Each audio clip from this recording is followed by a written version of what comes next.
Happy Friday. My name is Haley Hayhurst. I am the owner of Espresso Podcast Production. I help entrepreneurs and industry leaders build their podcast so that they can make money, they can build their brand, and that they can do it very strategically in a way that actually makes an impact. So today we're talking all about podcast marketing mistakes.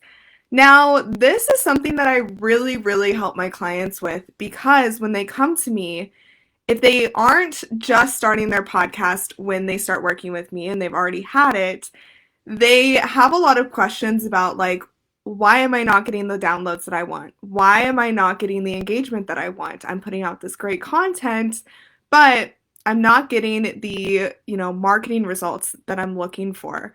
One goal that I have for each of my clients does not matter what their industry is. I want them to hit that 5,000 download mark within the first couple months. I would say within the first 2 to 3 months.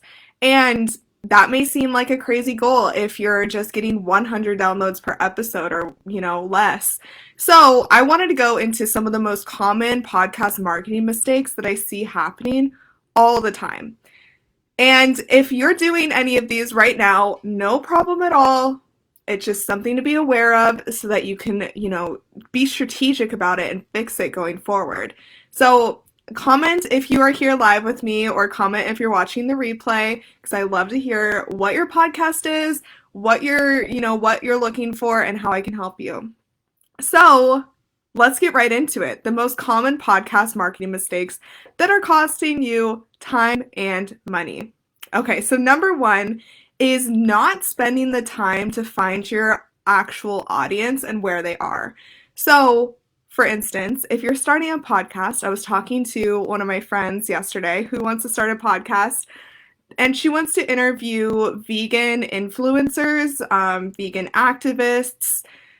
The podcast will be aimed towards vegans, but it goes deeper than that. We need to figure out like who is actually her ideal audience. Is it people interested in the environment? Is it people interested in yummy vegan food? Is it people interested in the vegan lifestyle? Because just because she narrowed it down to wanting to have a vegan audience does not mean she fully understands her audience.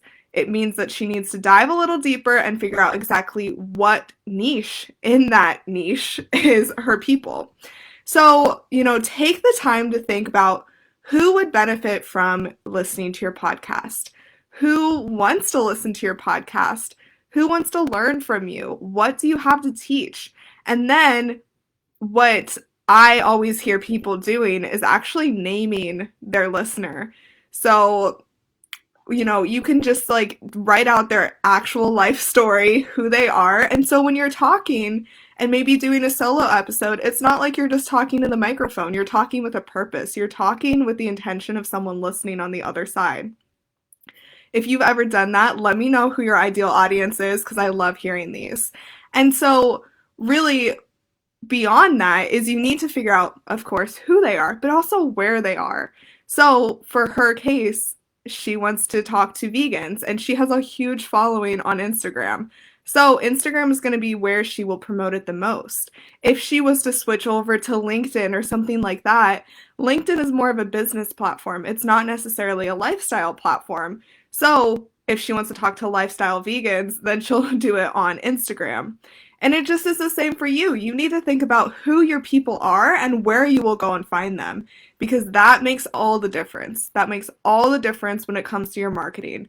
That way, like I said, you have the intention of talking to someone on the other side. It's not just you talking into your microphone or you writing a post and just putting it out there for anyone to see. You know who you want to see it and you know what thoughts you want them to have and all of those things. So that is the first mistake that I see a lot of people doing, not taking that time to do the research, put the thought in, and figure it out. The next mistake that I see a lot is not having a clear call to action. So I typically work with business owners who are using their podcast to grow their business. And this is really easy for them because they have that intention. That call to action is typically subscribe to my newsletter, come connect with me on Instagram, come connect with me here or there, or book a free call with me. But if you're a passion podcaster or your business and your podcast do not necessarily align, I was talking to someone yesterday too who's a realtor, but she has a inspirational podcast and they don't necessarily align. And so figuring out what call to action is super important. In her case, her podcast is called Ebb and Glow, and she would have great opportunities for a sponsorship with just like a female led company like Girlfriend Leggings or something like that. And so she would need to have a call to action to get their emails, connect with them, all of those things, so then she could actually make sales to them. So think about that too. While you're thinking about your audience, think about what call to action you want them to do. Like, where do you want them to go next? Super important, because if it's not clear to you, it will not be clear to them. I guarantee that. The next thing is not having a strategy when you're posting. This is really, really big. I've went through phases with my business that I didn't have a strategy, just to be completely clear, just to be completely transparent. It was early on when I was starting my business, and I was just posting things that I thought people would want, but nothing was cohesive. Nothing made sense. And so that was something that I really needed to figure out when I had my business and my podcast.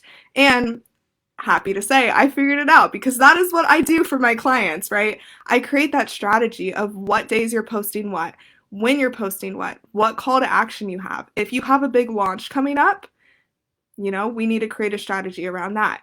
If it's just weekly episodes, you can't just be posting when you have a new episode. You need to be posting more. I say that pretty much on every live training that I do. You need to be posting more. Now, the last thing that I see, and this one is a big one, especially with podcasters who are just doing that all themselves, you may not have the most beautiful graphics. You may not have the most beautiful, even if you have a strategy, it needs to be aesthetic. Especially, it depends on who your audience is, but most followers and most people are going to love following you on Instagram if it looks really good. I've seen some graphics out there and they just make no sense. It's just a lot of pictures on one picture and it can just be a little overwhelming. So making sure everything looks good and clear. And as podcasters, this is kind of where a lot of us find a disconnect, because we're creatives. We love talking into the microphone. We love talking. We might love writing, but maybe graphic design isn't necessarily your strong suit. And that's really okay. But it's not okay if you're not working towards it. So I always recommend Canva to everyone with a podcast, because Canva has really beautiful templates that will get you really far. If you use Canva and you're just using some templates, of course, customize them with your brand colors, your brand message, but it will look a lot better than just putting together some random posts or like screenshots or whatever it is. So take some time to really think about, like, what experience do you want your listeners and audience to have? Even if you have an amazing, beautiful podcast that just sounds so good and is sharing so many amazing things, but your marketing is a little lacking, you may not be seeing the results that you want on social media. And really, they go hand in hand with each other. We want to have a lot of downloads, but we also want to have a lot of engagement. And usually the way people engage with us is on social media. Most people are not going to send us emails. And if they are, they're true dedicated fans. And it's a lot easier to get connections with people through social media. So these were just 4 of the most common podcast marketing mistakes that I see every single day. So just to recap, you are not spending time figuring out who your audience is. You don't have a call to action. You don't really have a strategy. And your graphics do not look as well as you want them to look. And I feel like very judgy saying that, but you want people to follow you. And people are not going to follow you if it doesn't look aesthetic and look like something they want to look at. And this is different from audience to audience. Not everything has to be very aesthetic, but, just look at some different podcasters' Instagrams and see kind of what I mean. There's definitely amazing ones that will grow your brand, and then there's ones that will stay the same because you're not really sharing value or a message or anything like that. And so I want you all to succeed, and that's why I go live every single Friday. If you have any questions, send me a message. I'm here all the time on Facebook as well as Instagram at Espresso Podcast Production. You can send me all of your questions there. This has been a really fun training about all the mistakes that I see, because if you're aware of them, it'll be a lot easier to fix them. And so, like I said, I wish you all the best. I'm here if you need anything, and I will be back next Friday with another espresso training. Talk to you later.